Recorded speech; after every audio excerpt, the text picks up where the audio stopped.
Perkenalkan, nama saya Fistia Maulida Octaviana dengan NIM 2111200057. Saya dari kelas HTNB semester 4. Di sini saya akan menjelaskan tentang sejarah dan perkembangan perkawinan sesama sejenis. Nah, bagaimana sih sejarah perkawinan sesama sejenis itu awalnya dimulai?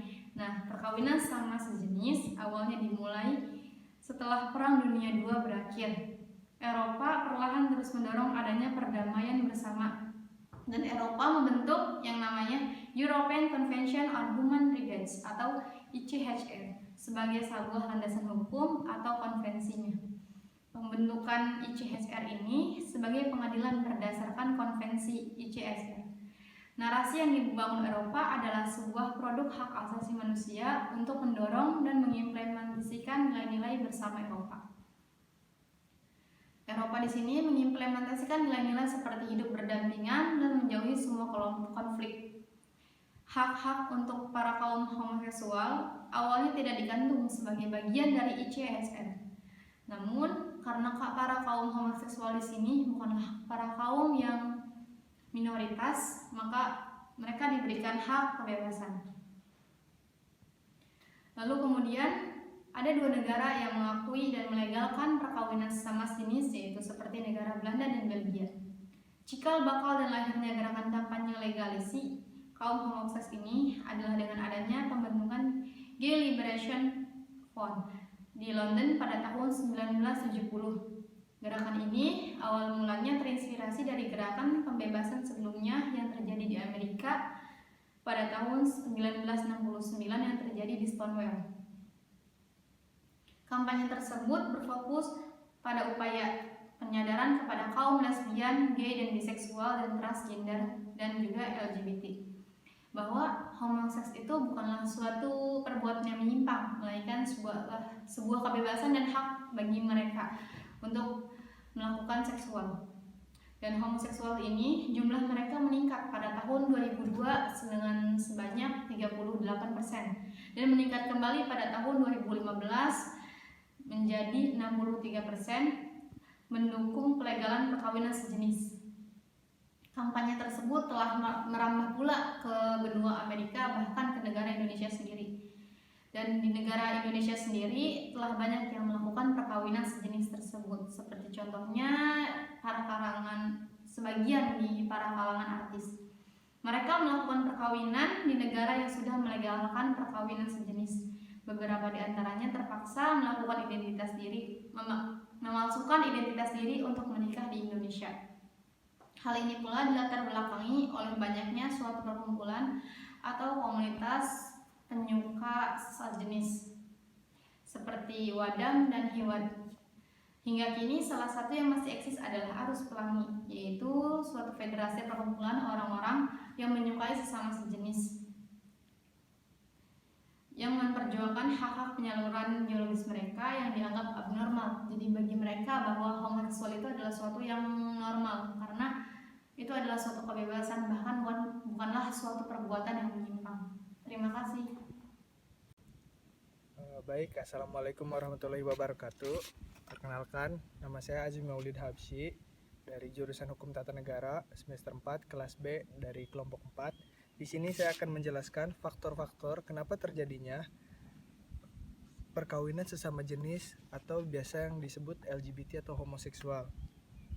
Yang pertama ada faktor biologis, yang dimana ini cenderung mendapatkan yang namanya kelainan atau gangguan entah dari trauma ataupun masa lalu yang menyebabkan seseorang bisa melakukan homoseksual. Yang kedua dari faktor lingkungan. Faktor lingkungan juga mempengaruhi, di mana jika seseorang mempunyai penyakit homoseksual, maka penyakit itu akan menular ke teman-teman yang lainnya di lingkungan tersebut. Adapun cara menghindarinya adalah dengan cara kita memilah dan memilih lingkungan kita sebaik mungkin untuk terhindar daripada yang namanya penyakit homoseksual, karena ini sangat bahaya, dapat menyebabkan kepunahan nantinya di generasi yang akan datang, sebab homoseksual ini banyak merugikan masyarakat. Yang pertama, bisa menyebabkan penyakit HIV dan AIDS. Yang kedua, bisa menyebabkan ambeien. Yang ketiga, tidak adanya regenerasi baru.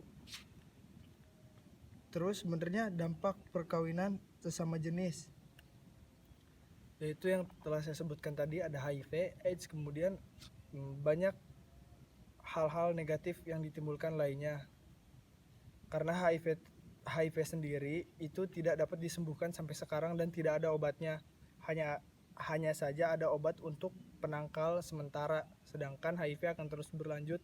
Ketika orang itu tidak mengkonsumsi lagi, maka dia akan cepat meninggal. Mungkin sekian saja dari saya, kurang lebihnya mohon maaf. Wabillahi taufiq wal hidayah. Wassalamualaikum warahmatullahi wabarakatuh.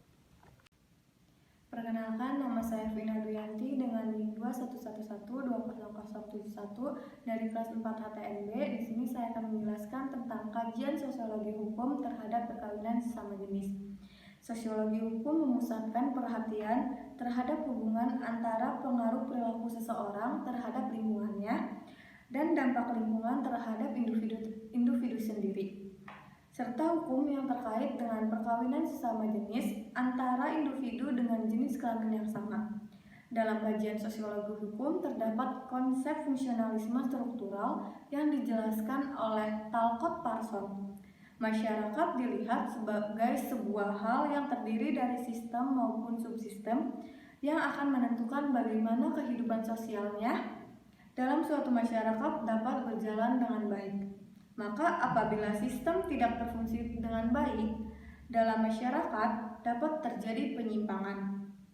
Dapat terjadi penyimpangan dalam seseorang individu yang terkait dengan sistem atau subsistem itu sendiri.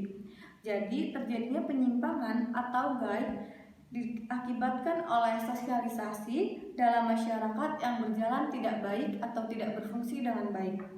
Dalam sudut pandang sosiologi, penyimpangan dimungkinkan terjadi karena seseorang menerapkan peran sosial yang menunjukkan perilaku penyimpangan. Seseorang yang memiliki peran sosial yang menyimpang sangat terkait dengan sosialisasi di sekitarnya, seperti keluarganya atau pergaulannya. Keluarga dan pergaulan yang sangat mempengaruhi pembentukan peran seseorang individu. Karena keluarga dan pergaulan merupakan sistem penopang seseorang individu yang memiliki intensitas interaksi yang tinggi. Terima kasih. Untuk materi selanjutnya mungkin akan saya paparkan. Sebelumnya, perkenalkan, saya Abu Syihab dengan NIM 2111253. Selanjutnya, ada beberapa isu penting yang dapat dianalisis dalam kajian sosiologi hukum. Yang pertama adalah perubahan sosial. Kajian sosiologi hukum dapat memperhatikan perubahan sosial yang terjadi sehubungan dengan penerimaan dan pengakuan perkawinan sesama jenis dalam masyarakat. Ini meliputi perubahan pandangan masyarakat, sikap terhadap hak-hak individu, dan dinamika dalam kelompok sosial yang berbeda. Selanjutnya ada konstruksi sosial, di mana konstruksi sosial ini mengarah kepada gender atau seksualitas. Kajian ini membahas bagaimana konstruksi sosial tentang gender dan seksualitas mempengaruhi persepsi dan penelitian terhadap perkawinan sesama jenis. Hal ini melibatkan analisis terhadap norma-norma sosial yang mengatur pemikiran tradisional dan bagaimana norma-norma tersebut berinteraksi dengan perubahan sosial yang mendukung inklusi dan keberagamaan. Selanjutnya ada peran kelembagaan sosial. Artinya, kajian sosiologi hukum juga dapat mengamati peran lembaga sosial seperti keluarga, agama, dan sistem-sistem pendidikan dalam membentuk pandangan masyarakat terhadap perkawinan sesama jenis. Ini melibatkan analisis terhadap pengaruh lembaga-lembaga ini dalam membentuk sikap individu dan struktur sosial yang mendukung atau menentang perkawinan sesama jenis. Selanjutnya ada implikasi hukum dan perubahan legislatif. Kajian ini juga dapat memeriksa dampak hukum daripada perkawinan sesama jenis ini. di mana perubahan legislasi terhadap perkawinan sesama jenis meliputi analisis terhadap perkembangan hukum yang berkaitan dengan pengakuan perkawinan sesama jenis, perlindungan hukum terhadap pasangan sesama jenis, dan dampak perubahan hukum tersebut terhadap masyarakat secara keseluruhan.